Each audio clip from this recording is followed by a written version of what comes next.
Hello, and welcome once again to Lehto's Law. I'm Steve Lehto, attorney at law in the state of Michigan, where I'm practicing law for 26 years in the fields of consumer protection and lemon law. I often write about this stuff for places like roadandtrack.com, and I've written a few books as well. Today we're going to talk about the real reason Ferrari might be in trouble over the odometer controversy. The real reason Ferrari might be in trouble over the odometer controversy. And at the end of the podcast, I'm going to explain about a big giveaway I'm going to be doing within a week or so. The timing will be triggered by the number of subscribers on my YouTube channel. But whether you listen or watch, I don't care. You could win some books, so stick around for that. But first, the real reason Ferrari might be in trouble over the odometer controversy. You may have heard about this, widely reported in the news. I wrote an article about it, but so have many other people. I was quoted in an article about it by somebody else.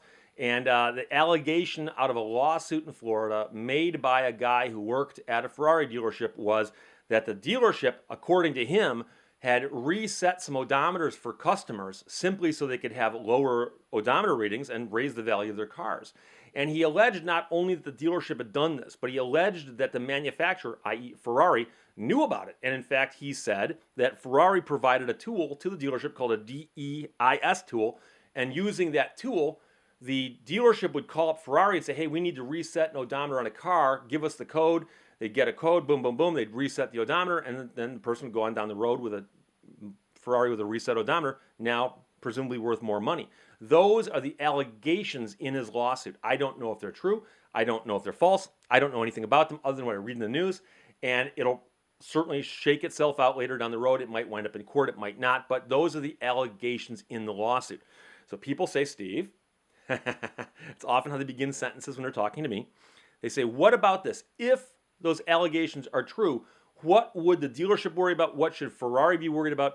And what should local prosecutors be looking into? And I say, well, the first thing you need to know about odometer fraud is it's a very bad thing. I've written and done complete stories on this, podcasts on this. Odometer tampering is something you should not even think about doing because of the laws on this. There are federal statutes that cover all 50 states. There's also state statutes in many states. And in many states, they overlap, meaning that you can get hit by both. I mean, it's ugly. So the federal statute, I don't know what the law is in Florida on the state statute, but the federal statute is quite clear that whether you're rolling the odometer back, altering it, resetting it, doesn't matter what you call it. And that's one of the funny things about these stories. They keep saying, well, the odometer was reset. It was reset, implying that that's somewhat different than odometer tampering. And it's not. So under the federal statute 49 U.S.C. 32703 sub 2, I'll put that on the screen in a moment, there is a definition about what you cannot do. And it says a person may not disconnect, reset, alter, or have disconnected, reset, or altered an odometer of a motor vehicle intending to change the mileage registered by the odometer. So if they reset the odometer and they did that to change the mileage registered thereby, that's running afoul of 49 U.S.C. 32703 sub 2. Boom. Okay, so you can't do it. You can't do it. Now, I have to explain there's a possibility that you can do that and get away with it based on something else, but that's where we start. So we start by, is resetting it the same as rolling it back? Yes, it is. Okay, disconnecting, reset, altering, blah, blah, blah. It doesn't matter what you're doing. If it changes the reading, okay, it suddenly becomes something addressed by this statute. It's the first thing you got to look at. The second thing you got to look at is people say, well, Steve, again, addressing me in the third person as they should. Steve, if a dealership resets an odometer, how could that create liability for a remote manufacturer who didn't reset it? Well, you know, it's interesting because people who draft statutes generally aren't stupid, and they will often anticipate the obvious arguments that people are going to raise. And so Section 4 of the same statute says specifically it's against the law to work in concert with somebody or to act in a conspiracy to commit any of the acts forbidden by the statute. So, in other words, if I hire you to reset an odometer, okay, I can be sued and prosecuted just like you can for resetting the odometer. So the thinking is that if a remote manufacturer is working in conjunction, in concert with the people doing the resetting and altering, they could be on the hook too. Okay, that statute directly addresses that. Okay, so as you might imagine, a lot of people looked the statute up. They read the allegations in the lawsuit. They then started calling around. They called people like me to get an opinion on the law. Then they would call Ferrari. And they got a hold of a spokesperson, and it was the Ferrari of North America Director of Communications, who gave a quote to the papers, and she said, this is a quote, resetting an odometer to zero in case of a malfunction of the odometer when the pre-repair mileage is unknown is consistent with federal law. So she's getting at the fact that there is a loophole. There's a loophole that says there is one particular circumstance where you're allowed to reset an odometer, and here's how you can do that without getting in trouble. Now, interestingly, her quote, her actual statement, actually presupposes two things, which would have to be true for her to be correct. And she says, number one, resetting an odometer to zero in case of a malfunction. That's number one. And then she says, when the pre-repair mileage is unknown. So there's two things. It's got to be a malfunctioning odometer, and we don't know what the mileage is. Now, I've never seen an odometer malfunction. I'm an old guy, been around a lot. Okay? I've owned a bunch of cars, and I've spoken to thousands of consumers who've called my office with all kinds of problems with their cars. And I've never had someone say, Steve, I'm calling you because my odometer is malfunctioning on my car. I've never heard of that. Odometer technology is like cup holder technology. Okay, it's relatively simple, and they pretty much worked the bugs out of it years ago. Okay, my cup holder is malfunctioning. Okay, it doesn't happen. Odometers malfunctioning? I mean, theoretically they could. The only time I've really ever heard of an odometer malfunctioning usually is not the odometer, but the entire instrument gauge, an instrument cluster, the entire collection, the array of gauges. If they have to take that and replace it because something's malfunctioning. But I've never actually heard of just the odometer malfunctioning, but theoretically it could happen. So she's saying, look, it's perfectly legal so long as the odometer has malfunctioned. She's correct. We'll get that in a second. And the pre-repair mileage was unknown. So she's implying that what was happening was people were coming in to dealerships with broken odometers, and the mileage was unknown, and that they were then resetting the odometers to zero because the mileage is unknown and the odometer is broken, and they were simply doing this to get through a loophole in the law. And I'm going to explain that loophole to you in a second, because the loophole is what everyone's missing here. Okay? So I'm talking about 49 USC 32704 says that if the mileage is reset to zero, assuming everything you previously said was true, that is, the odometer was defective, had to be replaced or reset, and it was malfunctioning, blah, blah, blah, the owner of the vehicle or agent of the owner shall attach a written notice to the left door frame of the vehicle specifying the mileage before the service, repair, or replacement, and the date of the service, repair, or replacement.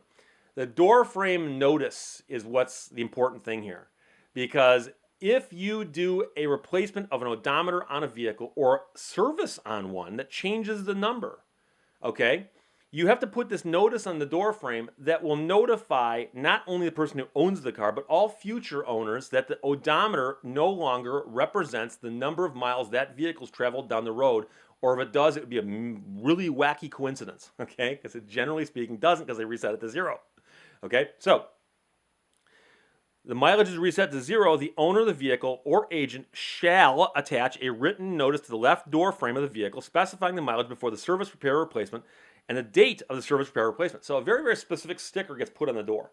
Now, the funny thing is, in 26 years of practicing law, I've never seen one of those stickers in this setting.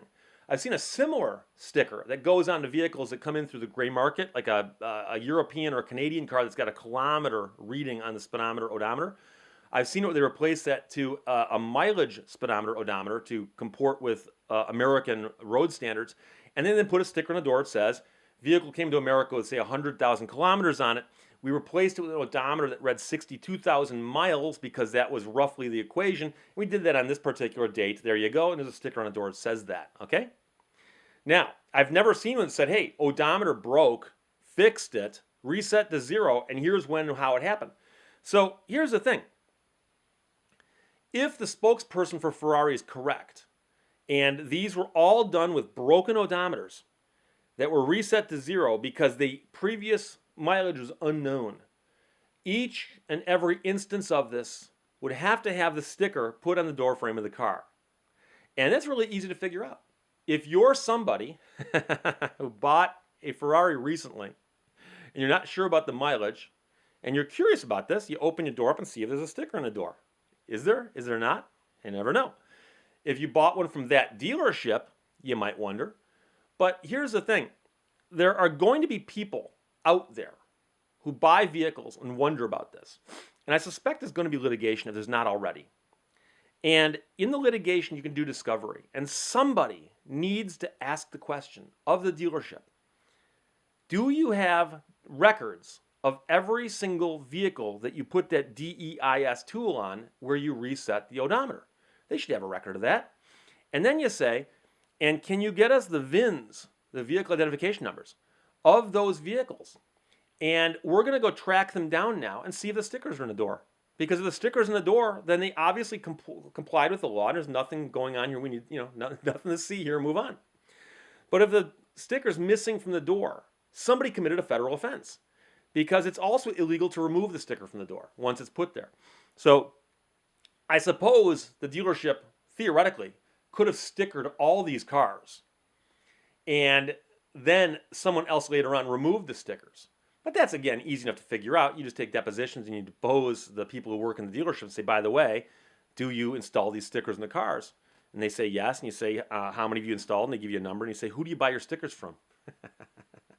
Let's see the purchase orders for the stickers that you bought. Did you guys buy enough stickers to sticker all the cars you claim you've done that with?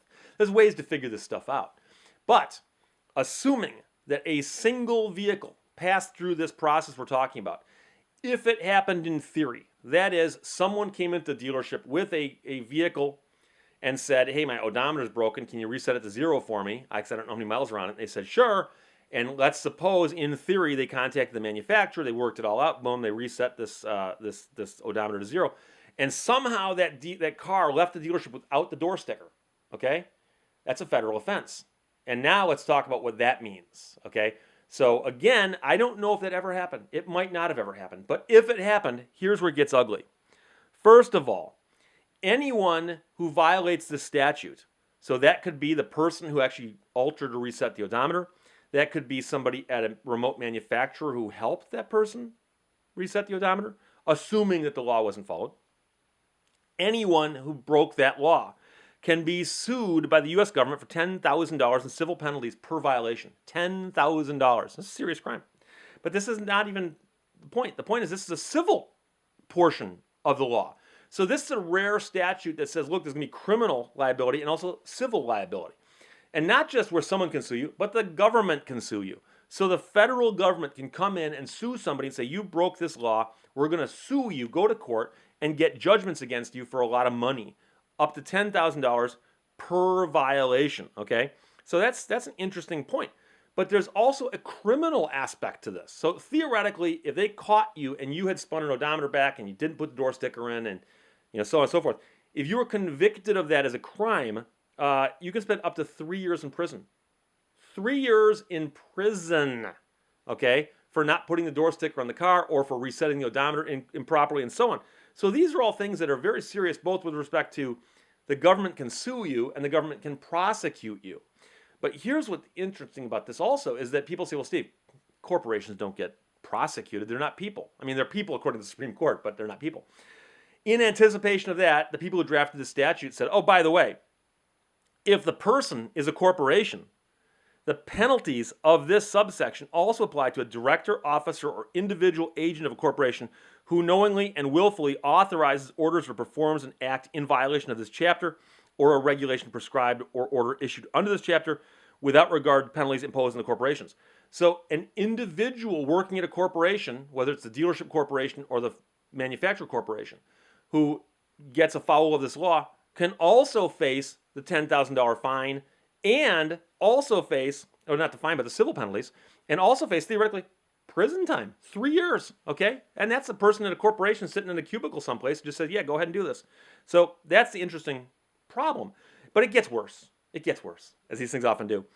Anyone who bought a car with a reset odometer, if this law was not followed to the letter of the law, that is, the sticker was never put in the door, or the sticker was put in loosely and someone pulled it off, and somehow you bought this car and you've been harmed because you paid more money than the car was worth because of the missing sticker, you can sue whoever is at fault for this. And you just go upstream to the owners and you can sue.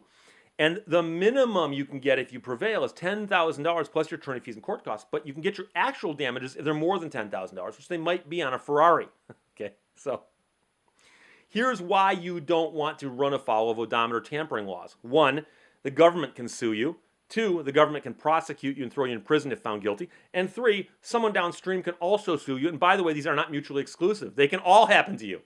So your life could get very ugly if this happened. But the key here for Ferrari, the manufacturer, and Ferrari, the dealerships, and I understand they're two different entities. So there's dealerships that are independently owned, and there's a manufacturer someplace. The real reason that they could be in trouble is if those door frame stickers weren't installed. That's the real thing here. The person who made the comment to the press and gave her statement did not address the stickers. She suggested they followed the law. She pointed out the law could allow them to do that. She's right. The law could allow them to do that so long as they follow through on the rest of the law, and that is installing the stickers in the door frames to put on notice all future owners of that vehicle that the vehicle's had its odometer reset, because that's the situation here. So the real reason Ferrari might be in trouble over the odometer controversy is those stickers. Were they installed in each and every case? If yes, no problem.